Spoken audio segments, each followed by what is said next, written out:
Create a lock and leave home. And I really like this idea. You don't have the kids in the house, most likely. If you have a pet, you arrange ahead of time for that person to take the pet or come stay at your home. But create a home that doesn't require a lot of maintenance for you to be there. So that, hey, a great deal coming up on Hawaii, Mexico, or visiting family. You can just pack the bag, lock it up, and leave it. Love this idea. I think that's a great idea.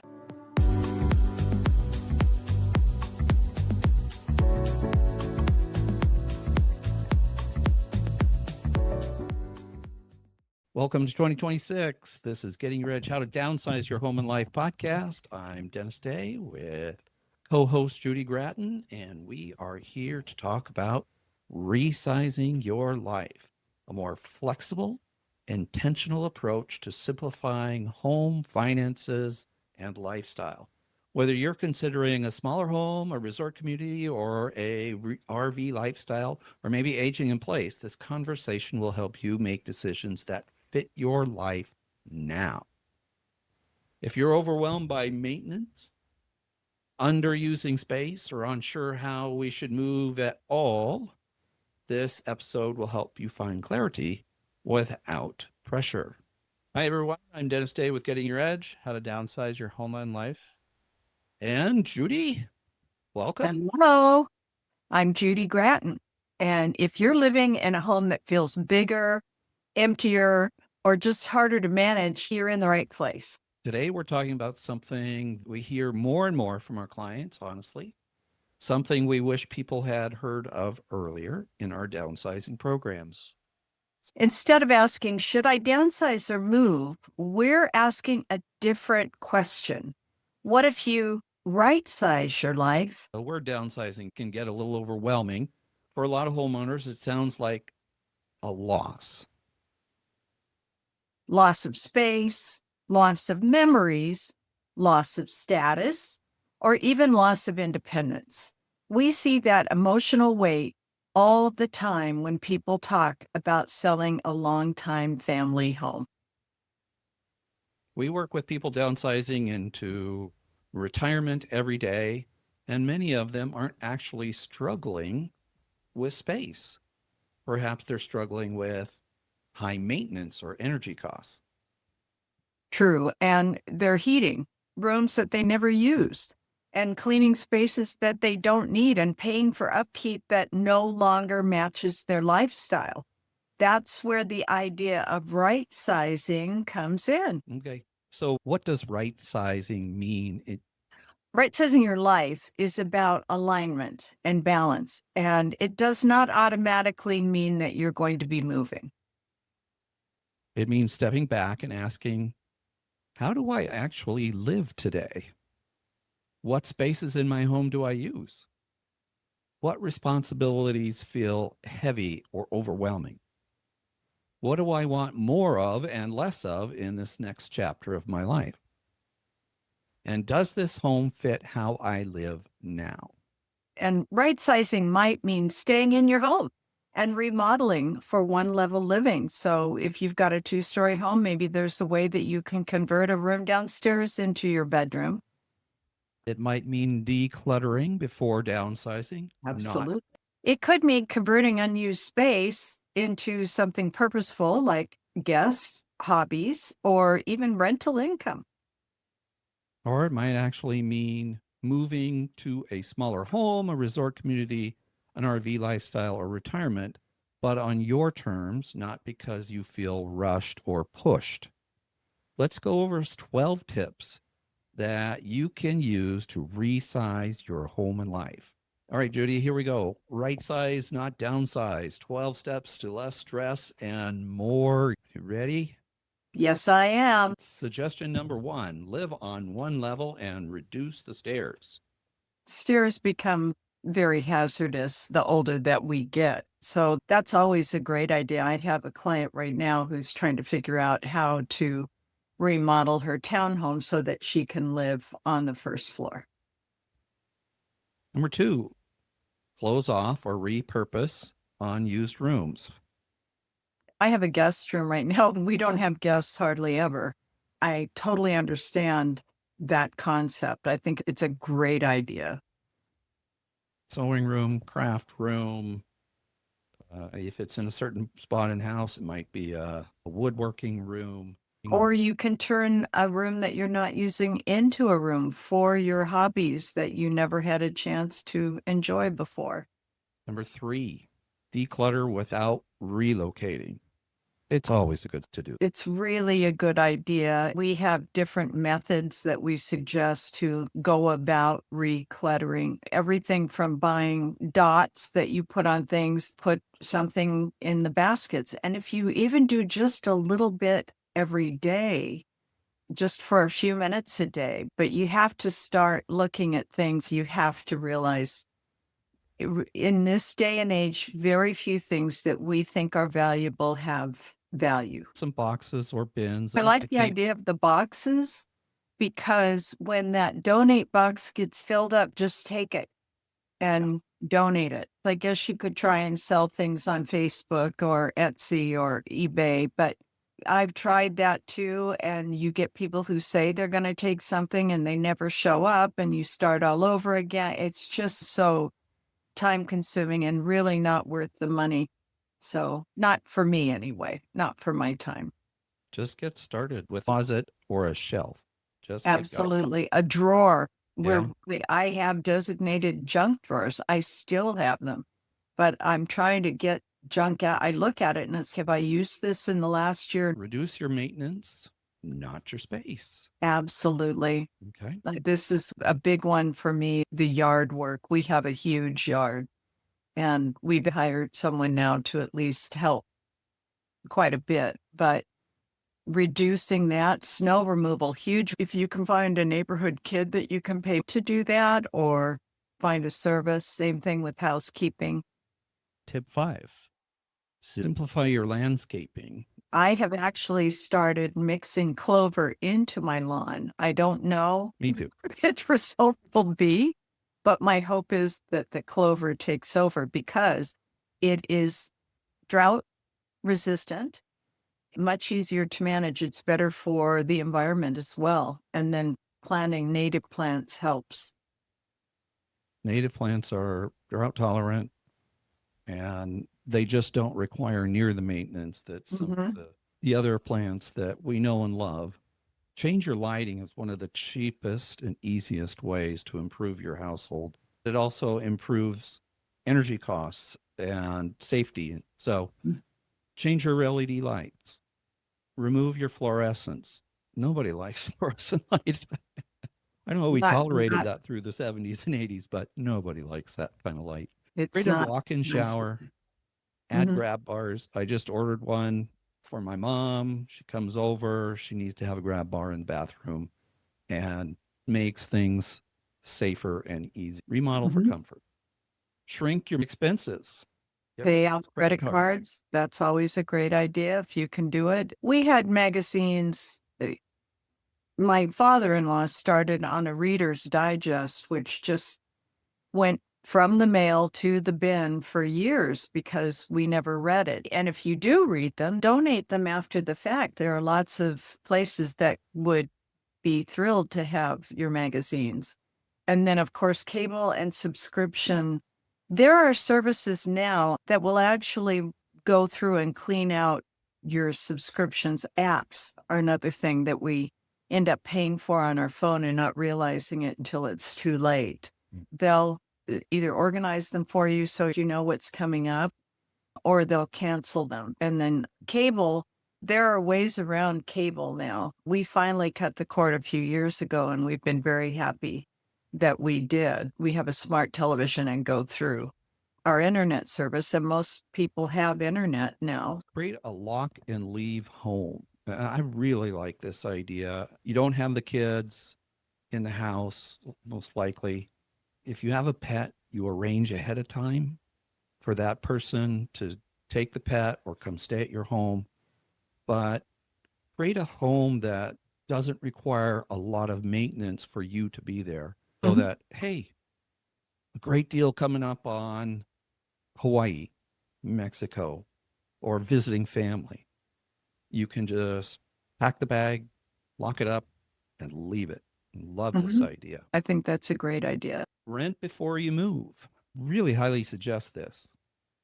Heard a lot about people who have said, I want to move to this vacation area. We love it there, etc. And then they go there and it isn't what they expected. The community that you're comfortable with is not there. The services that you need may not be there. So I think that's an excellent idea. Not for a weekend, not for a week. Stay for several months and see if the weather changes. Well, I have a friend in Puerto and she loves it there 10 months of the year, but August and September are horrifically hot, humid, very little of that wind or a breeze. My So, brother lives down there as well. yeah, the weather can change. So spend time before you make a decision. I have a good friend who's doing that right now. She's down at the desert. She's staying there till March. It was a family home and she's considering buying it, but she's going to go down and see how it goes for her before she comes back home. Turn that space into a rental or a guest space for extra income. I have friends that have Airbnbs in their home and they do very well with it. You may not want to go the route of people who come and stay for a day or a week or whatever, because that requires a lot of maintenance, but they bring in medical or traveling nurses. Corporations like Boeing will bring people in under an apprenticeship from another part of the country and have them stay for 2 to 6 months. That's great if you're comfortable with that idea, but always work with reputable organizations and make sure that you run all the background checks to make sure they're a good fit for you. Big closet that she actually turned into being used as one of the bedrooms in her rental area down in the basement of her home. Number 11, outsource what drains your energy. Some people are really into this grocery delivery. My daughter being one of the, she was doing delivery during COVID, but then now she's really into the where you place the order and then you just pull up and pick it up. Oh, And yeah. that sort of thing, that sort of service, she's got 3 little kids. So it really is helpful for her if you can afford grocery delivery or pick up where you just place your order and then you pick it up at the store. Even stores like Target are doing that now. Home maintenance can be problems. I'm getting up there in years myself. I don't want to be climbing up on ladders, getting on the second story. The fall could be catastrophic. So look for a great handyman or a service. There are apps that help you do this. Next door is a And- great place to ask people around you. Yeah. Who have you used that you recommend? And a meal service. Some people swear by this and they get these healthy, appropriate meals that taste great and they deliver them to your door. There's And all kinds of them being advertised now. The other meal services are like pre-cooked, packaged. Some of them are even fresh, not frozen. And they have massive menus, breakfast, lunch, dinner. It is a cost, but it may well be worth it. if it gives you time to do the other things you really want to do and you can Mhm. afford it, why not? Number 12, change your schedule or your routines. Many of us have got into a routine based on our work schedule. And now perhaps you're retired, you're working part-time. So changing things up can really fit exactly what you're doing, what your lifestyle is now, rather than what it was when you were a 40-hour plus a week employee. Yeah, I agree with that completely. Those are all really good ways to make changes in your life that make your life more comfortable, whether you move or don't move. What life is all about is making decisions from making your best choices from different options. So it's a recalibration, resizing, not Mhm. the full downsize, Right. downsizing light. I Keep think going. downsizing, that word scares people. It's like they're afraid they're going to lose something they don't want to lose. And you don't have to do that. On the other hand, you do have to be realistic about what really is working in your life and what it costs to keep it, if it's something that you really want.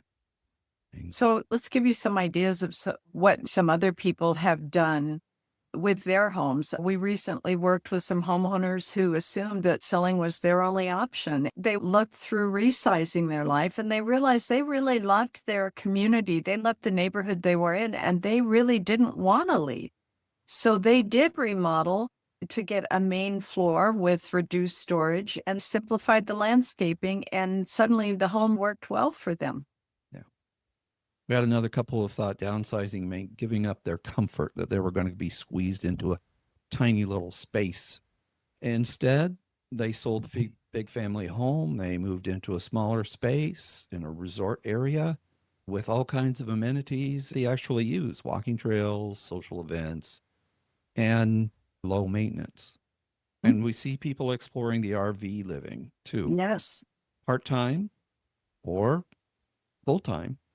Resizing gives you permission to experiment on what life you really like. I think the important thing is for people to dream. This is your opportunity to do things that you've put off because you were raising a family, because you were doing this, because you were doing that. And this gives you the opportunity to make changes that will make your life more comfortable and fulfilling, whether it's staying in your house or not. We personally have been looking at the idea of building an ADU on our property, and my son is disabled. So at some point in the future, turning this home into an adult family home where he could continue to stay in the home that he really knows. And then building that ADU, allowing the people who would take care of the home and the people living here to live there. It would be eventually a source of income for us and for our son once we're gone. And then we could go on to things that we want to do with our life. So there's all kinds of things to consider. And we're happy to discuss those with you. If you're listening or watching and wondering, okay, resize, what's my next step? What am I going to do?